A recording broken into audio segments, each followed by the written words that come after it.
ഗൾഫിൽ ഒട്ടേറെ രാജ്യങ്ങൾക്ക് തലസ്ഥാനങ്ങളുണ്ട്. പക്ഷേ ചില പ്രത്യേകതകളുള്ള തലസ്ഥാനങ്ങളും ഈ ഗൾഫ് നാടുകളിലുണ്ട്. കേരളം പോലെ പശ്ചിമയുള്ള ജൂൺ മാസം കേരളത്തിലെ പോലെ മഴയുള്ള ഒരു നാടുണ്ട് ഗൾഫിൽ. പേര് സലാല. സലാല ഗൾഫ് നാടുകളുടെ സുഗന്ധത്തിൻ്റെ തലസ്ഥാനമായാണ് അറിയപ്പെടുന്നത്. സലാലയിൽ വിളഞ്ഞു പാകമാകുന്ന കുന്തിരിക്കം തേടി നിരവധി പേർ എത്തുന്നുണ്ട്. എല്ലാ മതസ്ഥർക്കും ആവശ്യമാണ് കുന്തിരിക്കം. അതുകൊണ്ട് തന്നെ സലാലയിലെ കുന്തിരിക്കം ജാതി മത ഭേദമന്യേ ലോക നാടുകൾ സഞ്ചരിക്കുന്നു. സലാലയിലെ കുന്തിരിക്ക കാഴ്ചകളാണ് അറേബ്യൻ സ്റ്റോറീസിൽ ഇനി.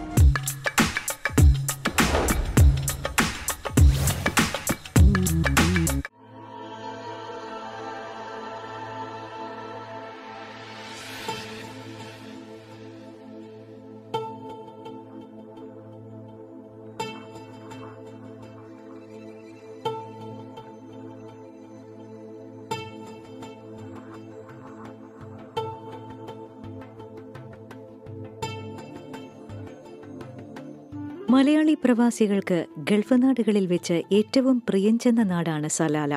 കേരളത്തിന്റെ എല്ലാ പ്രകൃതി ഭംഗിയും കാലാവസ്ഥയും എല്ലാ കൃഷിഫലങ്ങളും ഉൾക്കൊള്ളുന്ന മരുഭൂമിയിലെ ഈ ഭൂപ്രദേശം മലയാളികൾക്ക് സ്വന്തം നാടിന്റെ പ്രതീതിയാണ് നൽകുന്നത്. മലയാളികളായി നമുക്ക് എല്ലാ മതങ്ങളിലെയും മതപരമായ ചടങ്ങുകളിൽ വളരെയേറെ പ്രാധാന്യമുള്ള ഒരു വസ്തുവായ കുന്തിരിക്കം ഈ പ്രദേശത്തെ ഒരു ഉൽപ്പന്നമാണ് എന്നറിയുമ്പോൾ അതിശയമുണ്ടാകും. അതും ലോകത്തിൽ വെച്ച് ഏറ്റവും മേൽത്തരമായ കുന്തിരിക്കം ഈ പ്രദേശത്തിന്റെ പ്രത്യേകതയാണ്. വിവിധ തരത്തിലുള്ള മേന്മയേറിയ കുന്തിരിക്കം ലഭിക്കുന്ന സ്ഥലമാണ് GCC രാജ്യങ്ങളിലെ സലാല. ആയതിനാൽ സലാലയെ അറേബ്യയുടെ സുഗന്ധ തലസ്ഥാനം എന്നുകൂടി വിളിക്കാം.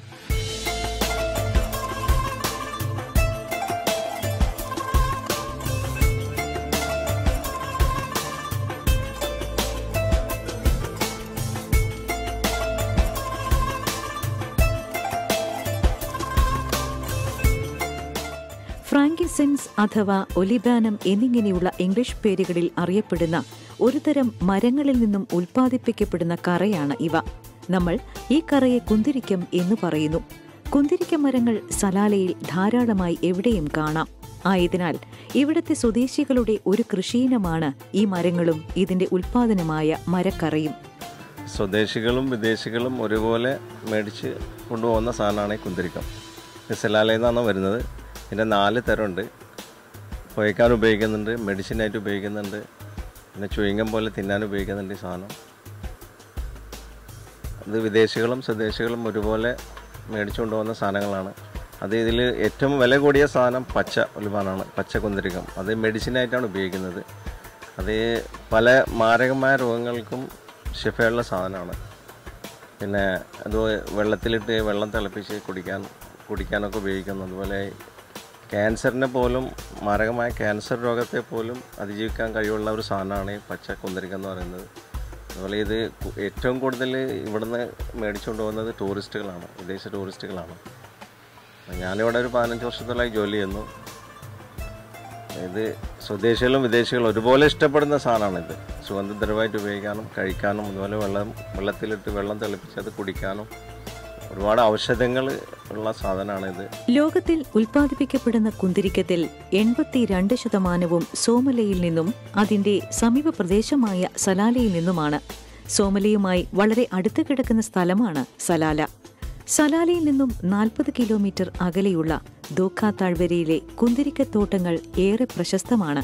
ഈ പ്രദേശത്തെ കൃഷിയിൽ നിന്നും ലഭിക്കുന്ന കലർപ്പില്ലാത്ത മുന്തിയ ഇനം കുന്തിരിക്കം സുലഭമായി നമുക്ക് വാങ്ങാൻ ലഭിക്കുന്ന സ്ഥലമാണ് സലാലയിലെ അതിപുരാതനമായ ഹഫ സൂഖ്.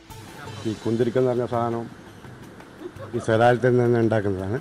ഇവിടുത്തെ തന്നെ നാച്ചുറലായിട്ട് ഇതിൻ്റെ ആവശ്യത്തിന് ഈ പഴയ മാർക്കറ്റ്, ഈ ഓൾഡ് സൂക്ക് എന്ന് വെച്ചാൽ ഹഫ സൂക്ക് എന്ന് വെച്ചാൽ ഈ കുന്തിരിക്കം, ബഹോറ് അങ്ങനെ വേണ്ട സാധനം വെക്കുന്ന മലയാളീസ് തന്നെയാണ് കൂടുതലും. വടകര താലൂക്ക്, നാദാപുരം സൈഡിലെ ആൾക്കാരാണ് ഈ ബിസിനസ്സൊക്കെ ചെയ്യുന്നത്. ഇപ്പം കുന്തിരിക്കം എന്ന് വെച്ചാൽ ഇത് കഴിക്കുന്ന സൈസുമുണ്ട്, ഈ പുകയ്ക്കുന്ന സൈസുമുണ്ട്. കഴിക്കുന്ന സൈസ് എന്ന് വെച്ചാൽ വയറ്റിനും വളരെ ഭയങ്കര അസുഖത്തിനെല്ലാം നല്ല ഒരിതായിട്ടാണ് ഈ കുന്തിരിക്കം അറിയപ്പെടുന്നത്. പിന്നെ ഇത് പുകയ്ക്കാനും വളരെ ഉപയോഗപ്പെടുന്നു. നല്ല ചിലവുള്ള സാധനമാണ് ഇവിടെ. കുന്തിരിക്ക ഇവിടെ ജബൽ നിന്നാണ് ഉണ്ടാക്കുന്നത്. കുന്തിരിക്കത്തിനെ പറ്റി പറയുന്ന അങ്ങനെ ഒരുപാടുണ്ട്. ഇവിടെ സലാലയിൽ ആഫയിൽ വരുന്നത് തന്നെ ഈ കുന്തിരിക്കം, ബുഹൂർ, മജ്മർ ഇതൊക്കെ ഇവിടുന്ന് നാച്ചുറൽ ഈ സലാലയിൽ നിന്ന് ഉണ്ടാക്കുന്ന സാധനം തന്നെയാണ്. ഏത് ടൂറിസ്റ്റുകൾ വന്നാലും മലയാളിയായാലും യൂറോപ്യൻകാർ വന്നാലും എല്ലാം മേടിക്കുന്ന സാധനം ഇത് തന്നെയാണ്. കുന്തിരിക്കം അത്ര പെർഫ്യൂംസ് സലാലത്തത്, ബുഹോർ, ഈ പൊടി പുകയ്ക്കുന്ന എല്ലാം ഇവിടെ തന്നെ ഉണ്ടാക്കുന്നത്. കൂടുതലും വടകര താലൂക്ക് നാദാപുരം ഏരിയയിലുള്ള ആൾക്കാരാണ് ഈ ബിസിനസ്സിൽ ഇവിടെ ഉള്ളത്. ഒമാന്റെ പരമ്പരാഗത കാർഷിക മേഖലകളിൽ ഏറ്റവും പ്രധാനപ്പെട്ടതാണ് കുന്തിരിക്കത്തിൽ നിന്നുള്ള വരുമാനം. ഇവിടെ ഇതിനായുള്ള കടകൾ നഗരസഭ വേർതിരിച്ച് കച്ചവടക്കാർക്കായി നൽകിയിട്ടുണ്ട്. ആദ്യകാലങ്ങളിൽ മലയാളികളായിരുന്നു ഈ കച്ചവടത്തിന്റെ അമരക്കാർ. പക്ഷേ ഇപ്പോൾ ഒമാൻ സ്വദേശീവൽക്കരണത്തിന്റെ ഭാഗമായി കുന്തിരിക്കത്തിന്റെ വിപണി സ്വദേശികൾ തന്നെയാണ് നടത്തിവരുന്നത്. ലോകത്തിലേക്കും ഏറ്റവും ഉന്നത നിലവാരമുള്ള കുന്തിരിക്കം ഈ സൂക്കിൽ നിന്നും ലഭിക്കും. വിവിധ ഇനങ്ങളിലുള്ള കുന്തിരിക്കം എപ്പോഴും കൈകൊണ്ട് തന്നെയാണ് വേർതിരിച്ചെടുക്കുന്നത്. ഫ്രാങ്ക്സെൻസ് 4 ടൈപ്പാണുള്ളത്. കുന്തിരിക്കം 4 ടൈപ്പാണുള്ളത്. ഒന്ന് ദക്കറ്, ഒന്ന് ഹോജറി, ഒന്ന് ഷാബി, ഒന്ന് നഗ്ദി. 4 ടൈപ്പ് ഫ്രാങ്ക്സെൻസ് ഉണ്ട്. ഒന്ന് ഉപയോഗിക്കുന്നത് മെഡിസിനാണ്. അത് ടൂറിസ്റ്റുകൾ കൂടുതൽ ഉപയോഗിക്കുന്നത് വെച്ചാൽ അത് മെഡിസിനാണ്. അത് കഴിക്കാൻ നല്ലതാണ്, കഴിച്ചാൽ നല്ലതാണ്.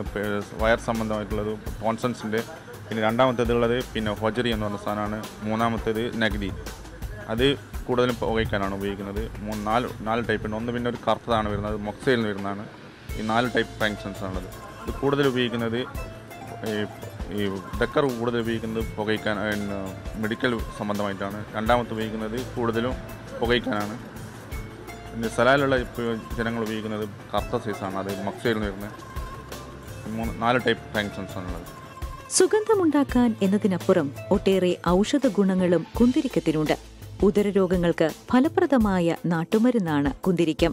3-ാം നൂറ്റാണ്ടിലും 4-ാം നൂറ്റാണ്ടിലും ഇവിടെ നിന്നും ലോകത്തിന്റെ വിവിധ ഭാഗങ്ങളിലേക്ക് കുന്തിരിക്കം കയറ്റുമതി ചെയ്തതായി ചരിത്രത്തിൽ പറയപ്പെടുന്നു.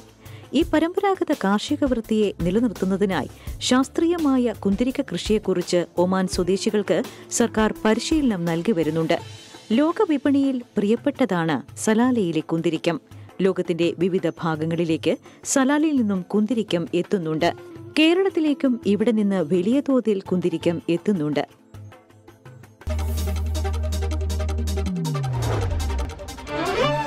റംസാൻ മാസത്തിൽ വേറിട്ട കാഴ്ചകൾക്കും ഗൾഫ് നാടുകൾ വേദിയാകാറുണ്ട്. ഒപ്പം നല്ല കച്ചവടക്കാർക്കും നല്ല കാലമാണ് ഈ റംസാൻ കാലം. റമദാൻ നൈറ്റ് മാർക്കറ്റ് അതിൽ ഒന്നാണ്. ട്രേഡ് സെൻറ്ററിൽ ഒരുക്കിയിരിക്കുന്ന ഈ നിശാ ചന്തയിലേക്കാണ് അറേബ്യൻ ടൂറിസ്റ്റിൻ്റെ യാത്ര. നമ്മൾ കാണാൻ ആഗ്രഹിക്കുന്ന, വാങ്ങാൻ ആഗ്രഹിക്കുന്ന ഒട്ടേറെ സാധനങ്ങൾ ഈ നിശാ ചന്തയിൽ കിട്ടും. രാത്രി 8 മണി മുതൽ പുലർച്ചെ 1 മണി വരെയാണ് നിശാ ചന്തയുടെ പ്രവർത്തനം. ആ കാഴ്ചയിലേക്കാണ് ഇനി.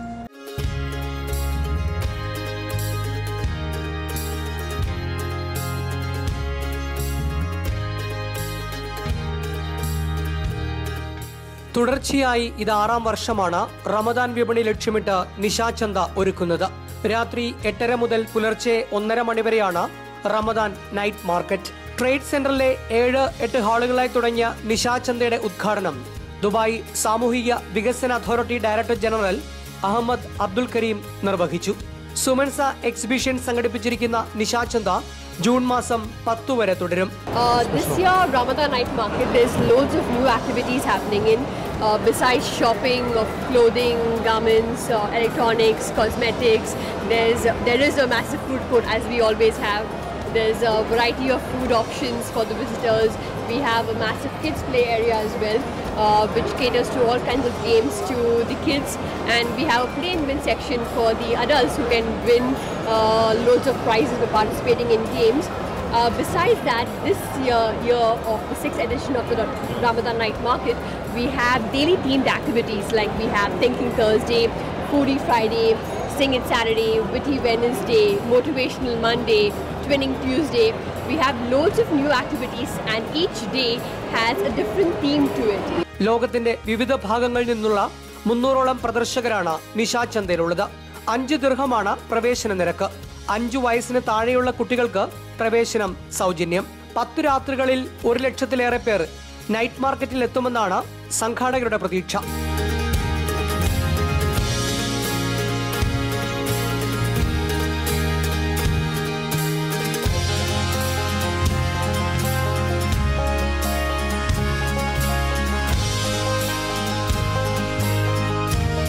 ജ്വല്ലറികൾ, റെഡിമെയ്ഡ് വസ്ത്രങ്ങൾ, വീട്ടുപകരണങ്ങൾ, ആരോഗ്യ സൗന്ദര്യവർദ്ധക ഉൽപ്പന്നങ്ങൾ, സുഗന്ധദ്രവ്യങ്ങൾ, ഇലക്ട്രോണിക്സ്, കളിപ്പാട്ടങ്ങൾ, കരകൗശല വസ്തുക്കൾ തുടങ്ങിയവയാണ് നിശാചന്തയിലുള്ളത്.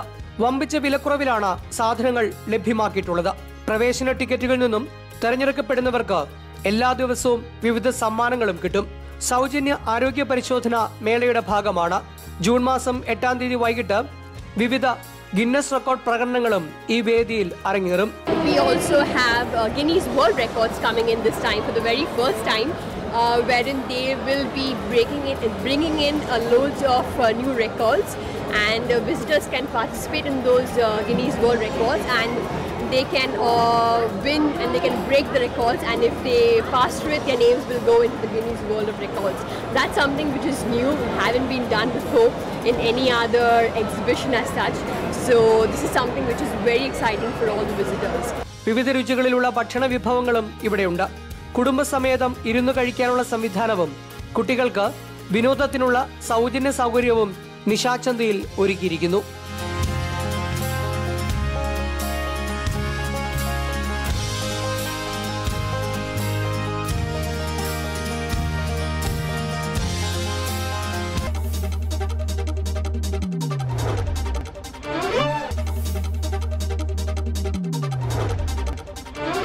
₹1000 കോടി മുതൽ മുടക്കിൽ ഇന്ത്യയിലെ ഏറ്റവും വലിയ ബ്രഹ്മാണ്ഡ ചിത്രം ഒരുങ്ങാൻ പോവുകയാണ്. അടുത്ത വർഷം പകുതിയോടെ ചിത്രീകരണം തുടങ്ങും. മോഹൻലാൽ ഭീമനാകുന്ന MT വാസുദേവൻ നായരുടെ രണ്ടാം ഊഴം എന്ന നോവലിനെ ആധാരമാക്കിയുള്ള സിനിമയുടെ പേര് മഹാഭാരതം എന്നാണ്. എന്നാൽ മലയാളത്തിൽ ഈ സിനിമയുടെ പേര് രണ്ടാം ഊഴമെന്നായിരിക്കുമെന്ന് സംവിധായകനും നിർമ്മാതാവും വ്യക്തമാക്കി. സിനിമയ്ക്ക് പ്രധാനമന്ത്രിയുടെ പിന്തുണയുണ്ടെന്നും സിനിമ മേക്ക് ഇൻ ഇന്ത്യ പദ്ധതിയുടെ ഭാഗമാകുമെന്നും നിർമ്മാതാവ് BR ഷെട്ടിയും വ്യക്തമാക്കി.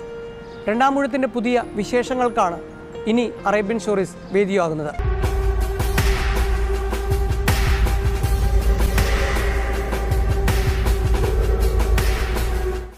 ഇന്ത്യയിൽ ഏറ്റവും കൂടുതൽ മുതൽ മുടക്കിൽ ഒരുങ്ങുന്ന സിനിമ അടുത്ത വർഷം പകുതിയിൽ ചിത്രീകരണം തുടങ്ങും. സിനിമയുമായി സഹകരിക്കാൻ തീരുമാനിച്ച സമയത്ത് തന്നെ പ്രധാനമന്ത്രി നരേന്ദ്രമോദിയെ ഇക്കാര്യം അറിയിച്ചിരുന്നു.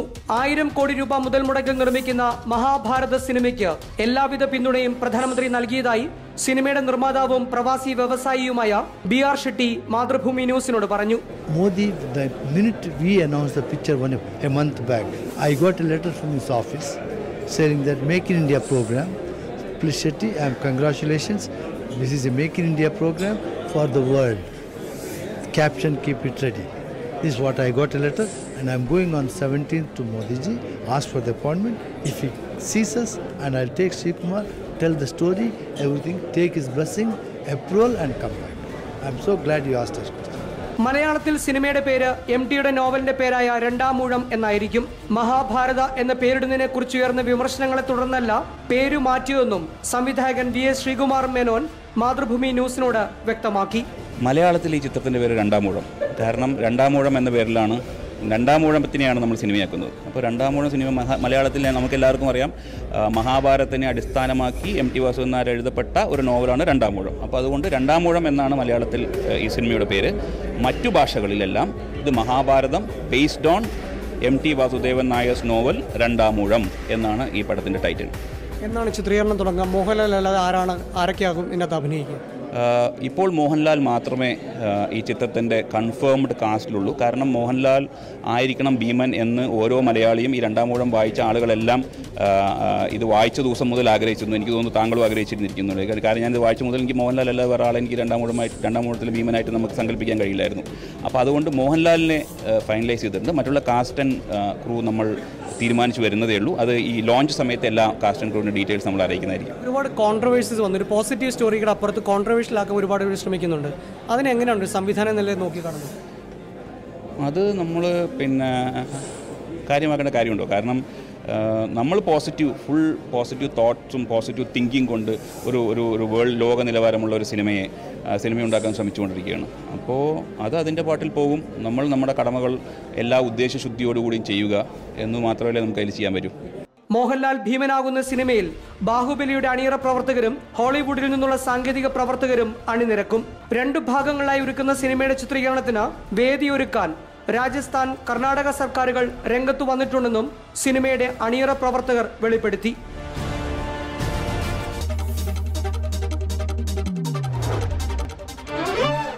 കനത്ത ചൂടാണ് ഗൾഫിലെങ്ങും.